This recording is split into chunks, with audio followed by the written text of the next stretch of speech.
How you doing? This is Pat. I'm a grad student at Liberty University. And this is my interpersonal communication project. Um, in this project, I'm going to hit on a few different topics to include the definition, my overreaching goal, my background, my behavioral blend, positive and negative influences, communication barriers and solutions, along with a plan of action and a conclusion. My definition of interpersonal communication is the ability to share information and connect with others. My overreaching goal is to be more aware of my incapacities as a listener. As a listener, I tend not to be interactive or engage in conversations with people based on their perception, and that's something I'm trying to work on as we speak. My background, African American. I was born in a very authoritative home, father in the military, mom worked 2 jobs. I have 3 siblings, 2 sisters and a brother. I'm the first college grad in my family. I'm a military vet, 6 years. I have 1 son, 10 years old, love of my life, do anything for him. I'm a government contractor, so I work with a lot of different people, and communication is one of the biggest issues that we have in our profession. We communicate with a bunch of different demographics, a bunch of different types of people, different personalities, so it's imperative that my communication efforts be paramount. I'm a very direct person. I say what's on my mind, however that may come off. It might come off as arrogant, it might come off as standoffish, but I say what's on my mind, whether it's positive or negative. I have a strong personality, as I've been told. Behavioral blend. We did a behavioral blend based off the 4 temperament model of human behavior by Corbinell. And in the temperament model, it's DISC personality type. D standing for active, task-oriented. I as in active, people-oriented.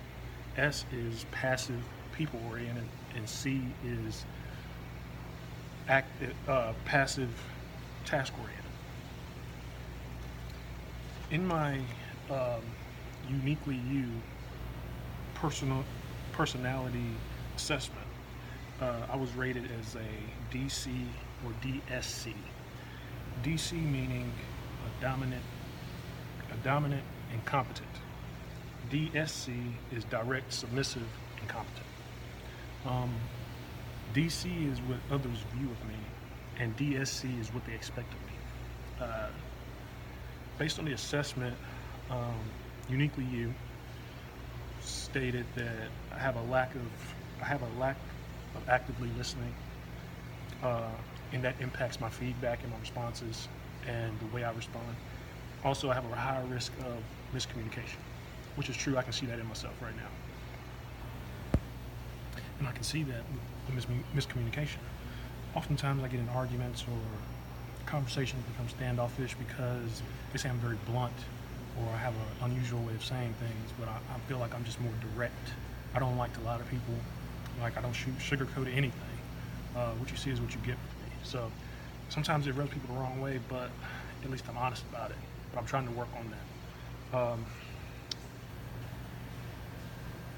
Positive influences, I have to say, the demographic that I work with. I work with a lot of different people from a lot of different areas of the world, or areas of the country, and what I can gather is that everybody's different. Everybody's brought up different. Everybody's raised different.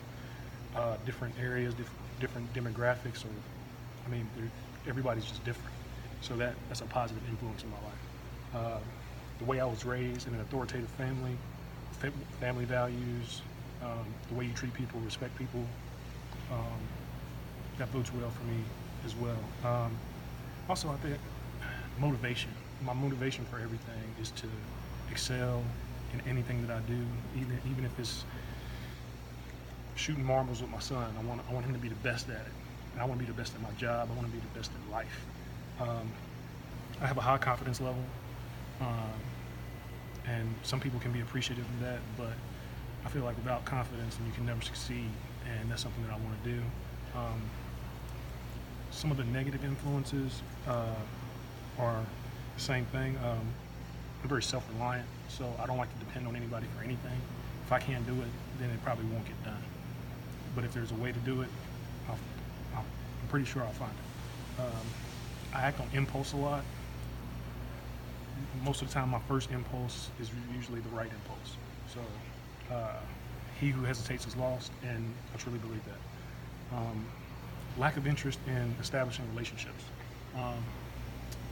I like to keep my professional work at work, so I don't like to get too close to people, and I like to keep my family at home. I don't like to mix the two.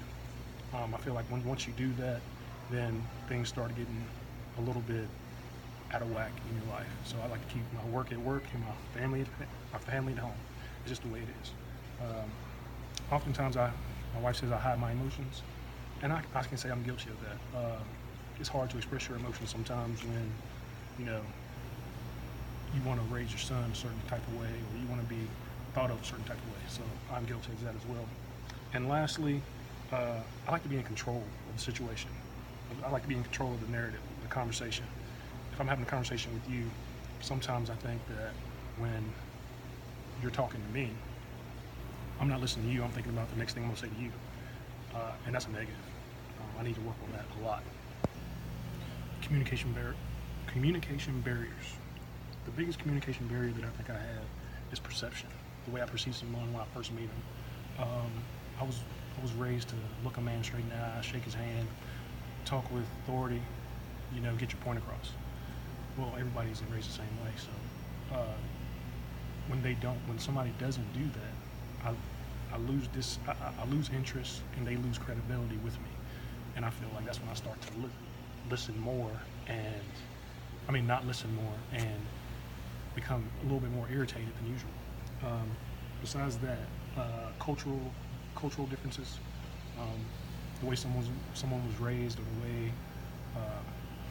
way they were brought up, or raised to act in public, socially speaking. Another one is expectations. That kind of goes with perception, but expectations as well. How do I get past these barriers? The solutions would be, be more open to understanding where others come from, other people's situations, how they were brought up. Also, listening without judgment. Don't judge a book by its cover, and maybe even, be more attentive when listening to what they're saying. And then being able to adapt. Being able to adapt is a big thing, because you have to adapt to any situation, positive, negative, man, woman, kid. Being able to adapt better. I think that's one of the big issues as well. But my plan of action is to actively and openly listen more instead of trying to talk. Don't judge a book by its cover. Learn more about the individual before I judge them. Background checks, or whatever it may be. Be more engaged and ask questions as a listener. I think that's a big thing. Let them know that you're interested in what they're saying, and get better feedback. In conclusion, this course has helped me self-identify the flaws in my communication skills, and I'm thankful for that. Because I've identified these flaws on a daily basis, I try to, regulate how I go about my communication process. On that note, I want to leave you with a scripture from Ephesians 4:2-3. Be completely humble and gentle. Be patient, bearing with one another in love. Make every effort to keep unity of the Spirit through the bond of peace. And that's something to live by. Thank you.